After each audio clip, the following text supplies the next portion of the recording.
자, 오늘 바닥이 미끄러워서 조심조심 걸어야겠는데요. 매일 걸어서 학교에 출근하는 헌용 씨. 어제 내린 눈 때문에 도로가 얼어붙어 평소보다 서둘러 길에 나섰습니다. 길도 미끄럽고 또 바닥의 생김새도 달라지기 때문에 이 골목길은 출근 시간 절약을 위해 헌용 씨가 찾아낸 지름길인데요.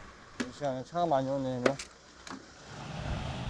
저마다 일상을 시작하는 이른 아침, 골목이 분주합니다. 누군가는 헌용 씨가 가는 이 길이 위험하다고 할 수 있겠죠. 하지만 헌용 씨의 발걸음은 가볍기만 합니다. 바로 든든한 흰 지팡이 덕분인데요. 흰 지팡이는 제가 언제나 나갈 때마다 항상 짚고 다니는 도구인데요. 약 한 1m에서 1m 50cm 앞에 있는 그런 장애물들을 감지를 해주고 계단이나 내리막길, 오르막길 같은 그런 지면의 변화도 감지하게 해줘서 다닐 때 꼭 필요한 필수품입니다. 제대로 온 거 맞겠지? 아닌데? 잘못 왔어. 여기 지금 파리바게트죠? 방향을 잘못 잡았어. 다시 가야 돼요. 처음에 한 달 동안은 그 엉뚱한 데로 간 적이 한 2번 있어요. 그 다음에는 없었는데 오늘 지금 거기서 지금 방향을 잘못 잡았어. 다시 이쪽으로 가야 돼. 거기야. 흰 지팡이와 함께라면 잠시 길을 잃어도 문제 없습니다. 번거롭고 위험하니까 장애인들은 다니지 말아야 된다. 그냥 그 장애인 택시나 타고 다녀라. 이렇게 말하는 게 오히려 더 폭력적이거든요. 근데 그러다 보니까 밖으로 나갈 수가 없는 거예요. 아예 집 밖으로. 그러면 길거리에 장애인이 더 안 보이고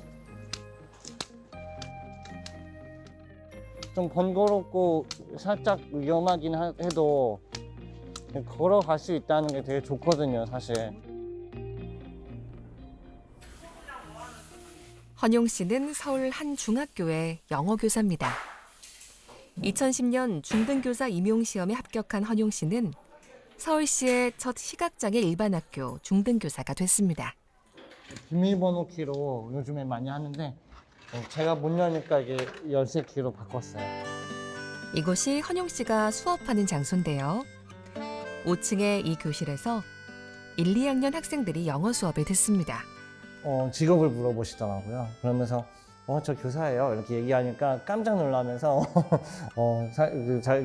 사실 전혀 생각하지 못했다고. 특히 제가 일반 학교에서 영어를 가르친다고 하면 조금 어떻게 가르쳐요? 라고 물어보는 사람들이 사실 종종 있는데요. 그래서 저도 컴퓨터를 사용해서 작업을 하는데 이어폰을 항상 연결해서 소리로 듣고 있거든요. 정확하게 파악이 안 될 때도 많아서 컴퓨터랑 지금 이렇게 제가 사용하고 있는 점자 정보 단말기랑 같이 연결을 해 놓았습니다. 화면의 내용을 점자로 변환해주는 점자 정보 단말기와 소리를 이용해 수업을 준비하는 헌용 씨. 경험의 부족이겠죠. 아무래도 교사의 전형적인 모습에서 벗어나 있기 때문에 상상이 안 되는 거겠죠.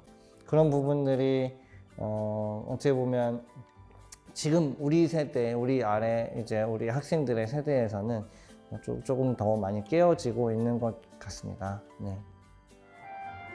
1초 전이었네요. 완성하신 분들 가지고 나와 보세요. 선생님 이거 한번 검사 한 번씩만 해주세요. 자, 확인하고 선생님이 하나씩 주세요. 원하는 맛으로 골라가세요. 도움이 필요한 부분은 업무 보조 선생님이 함께합니다. 했는데 과제 잘 해온 친구들에게 상품을 나눠주고 있습니다. 이거 푸는데 얼마나 걸렸어요? 푼 사람들? 5분이요. 에이, 다 푼 거야. 확실해. 자, 이제 끝났습니다. 사실 요즘에는 저희 이제 학년 말이라서 뭔가 이제 막 강도 높게 수업을 하기가 좀 어려워요. 영어 수업이지만 영어권 이외의 국가들에 대한 것까지 좀 확장시키고 싶어서 이렇게 수업을 하는데 이 중에 혹시 가보고 싶은 나라 있나요? 죽기 전에 가보고 싶다. 설아야, 가보고 싶은 나라 있어? 응. 미국 가보고 싶어? 현서는 어디 가보고 싶어?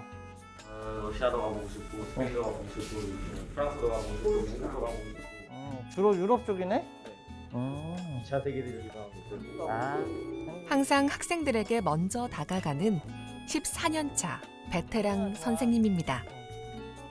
은솔이는 혹시 뭐 가보고 싶은 나라 있어? 프랑스? 왜? 에펠탑 때문에. 그리고 지금 제가 학생들 이름을 자리표를 이렇게 넣어놨거든요. 그 좌표처럼 이렇게 있는 건데, 저는 이제 수업 때 학생들이 저희 교실로 오니까 그렇게 해서 학생들을 좀 외우고요. 이름도 외우고 목소리도 외우고. 항상 재밌으시고 밝으신 선생님이에요.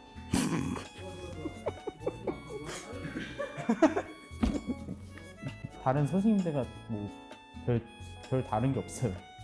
그냥 평범하신 쌤이라고 생각해요. 현영쌤 사랑해요.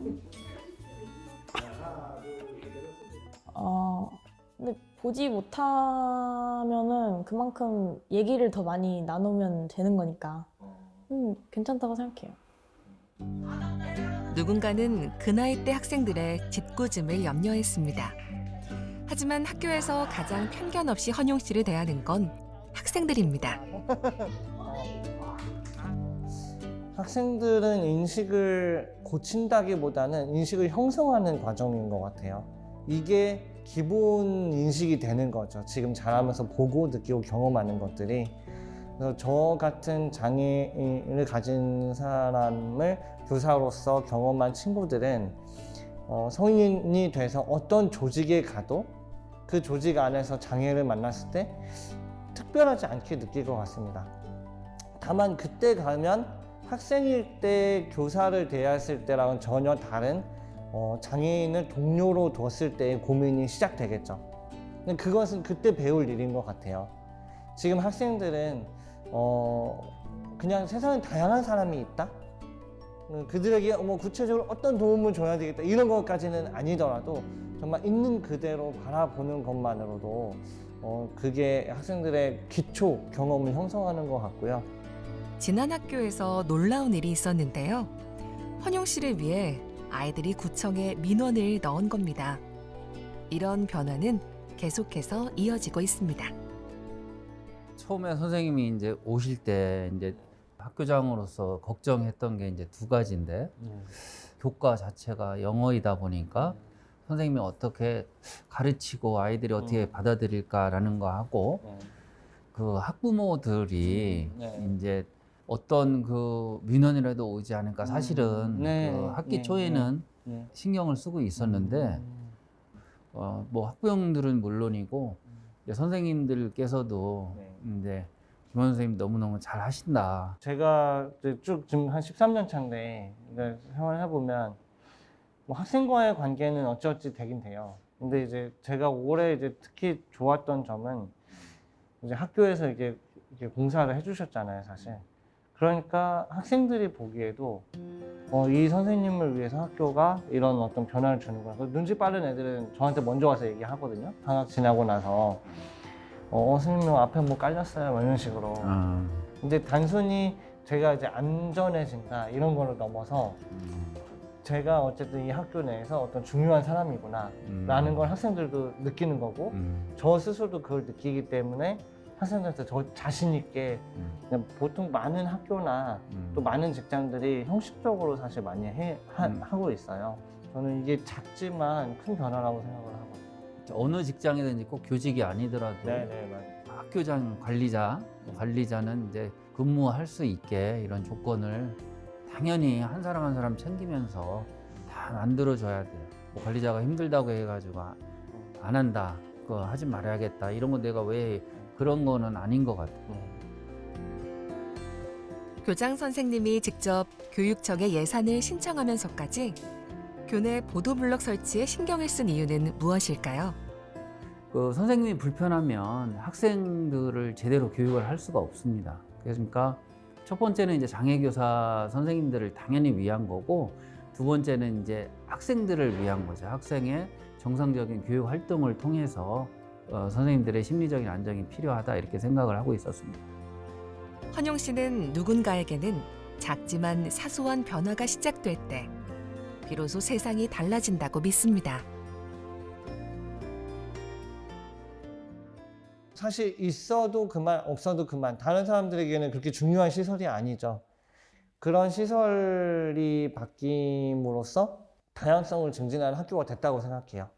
학생들이 지금은 이게 얼마나 어떤 의미를 가지는지 모를지라도 나중에 커서 어떤 직장에 들어갔을 때 또는 동료 친구들 중에 장애인을 만났을 때 오늘의 신명중학교를 기억할 거라고 생각합니다.